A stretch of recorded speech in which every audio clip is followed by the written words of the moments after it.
Holy cow, apparently you guys like Supernanny as much as I do because my itty bitty channel has been growing. So if you're back, thank you. I'm so happy you're here. Today we are going to talk about sleep because sleep equals sanity. So grab yourself a beverage. In my case, I'm going caffeinated and I'm going with a cold caffeinated beverage because I live in Florida and it is so hot right now. Let me know where you're from and let's get started. Believe it or not, this is where Dad will end up tonight. I mean, how crazy is that? Seriously, it's like musical beds. Dad hasn't slept in his own bed properly for 8 years. It was embarrassing with her looking right in your eyes. Ooh, Joe Frost coming in hard and fast. She starts off with, believe it or not, then she calls it crazy. And she even says that it's not proper to have this sleeping arrangement. And I have two thoughts on this. I love you, Joe Frost. Love you. But proper is an opinion word. There are families all around the world, including here in the US. I have friends that do it. Family beds work for some people as long as they do it safely. But number two, this family did call Supernanny. So clearly what they are doing is not working for them. So they want change. Okay, come on. Pajama time. Pajamas on.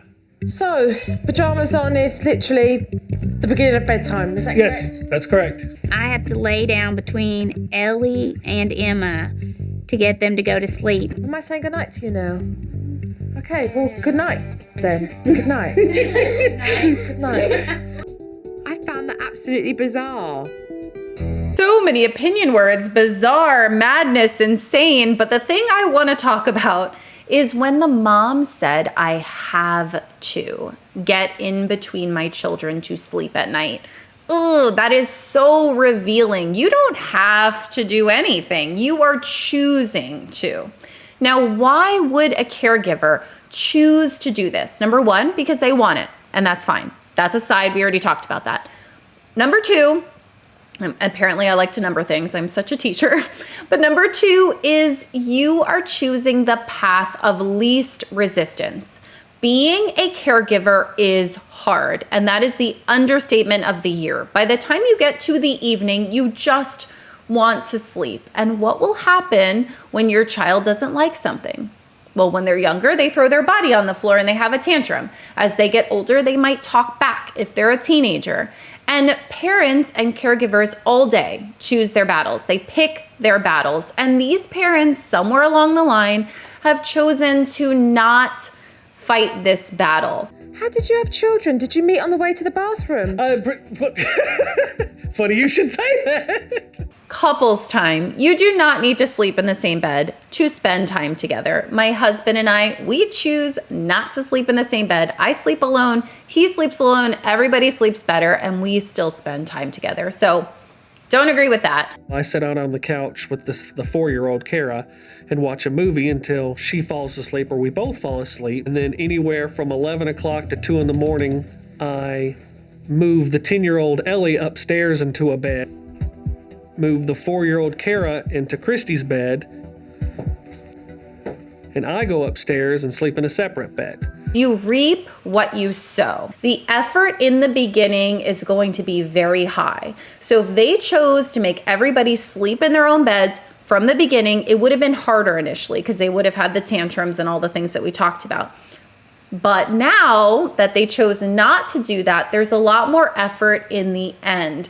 So tonight there's a new bedtime routine, and the bedtime routine is going to be about you girls feeling very safe and secure in your own bedrooms. Notice how Joe Frost talks to the kids first. If you are going to make a change in your home, have the conversation. No matter how old your child is, you lower it down to their developmental level so that they understand, yes, this is how we used to do things and this is what we're doing moving forward. You also notice, or I noticed, that Joe Frost used the words safe and secure.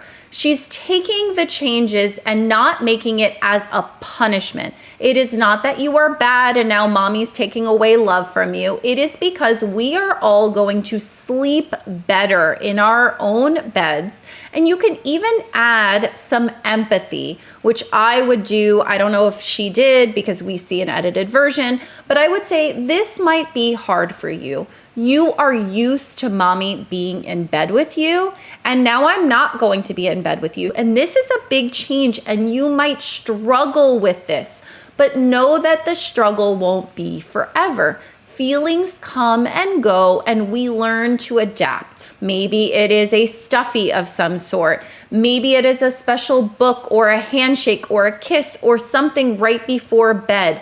If you have an older child, they can be a part of the problem solving of what would help you to feel safe and secure in your own bed. Because from now on, we are going to be in our own bed, and you are very strong. You are holding that boundary, but you are also loving. You can have boundaries and have empathy. Can you lay down? I want to sleep later. She's not sleeping. This is what you are going to do, okay? The stay in bed technique, okay? It's bedtime. It's just not easy. No, it's not.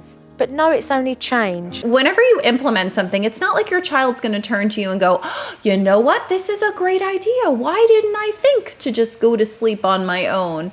Your kid is going to fight back. So if they start to get upset, you are expecting that. With Kara already down, Dad put the other two girls to bed, and whilst I was talking to Mum, I realised that within an hour, all three were asleep.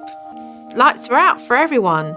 Mum and Dad came downstairs and really didn't know what to do with themselves. Remind yourself in the hardest of times, whenever you change anything in your home, of the why.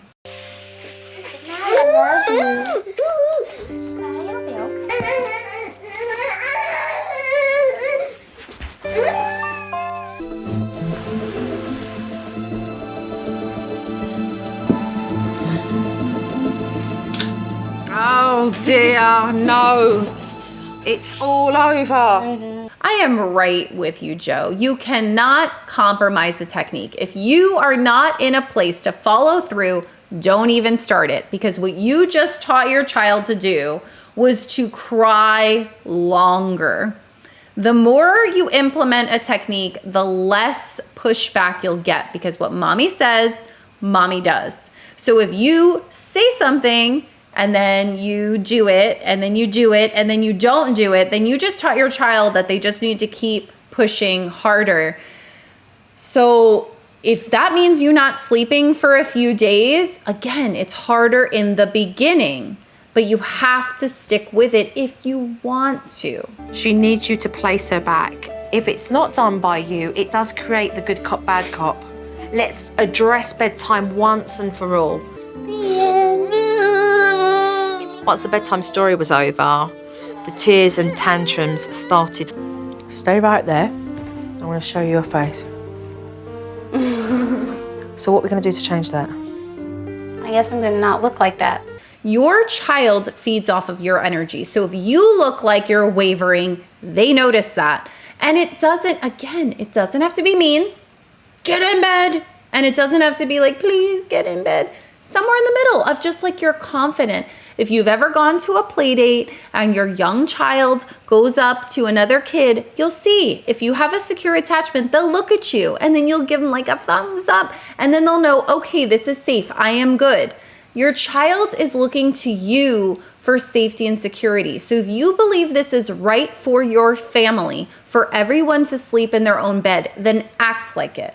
Act like, I know this is hard. This is hard for me too. I love you. Good night. It is bedtime. As soon as Christy did step up and she was strong and persistent, these girls went off to sleep, just like I knew they would. Get asleep. I did so good. I didn't even cry. Did you really? I was so excited to hear that Christy took charge at bedtime. That's it for this one. If you are someone who is a permissive parent and you want to be more authoritative the way that Joe Frost is, I encourage you to check out this video for beginners with discipline. It is not too late to put some boundaries in place while also putting in love. I'll see you next week. Bye.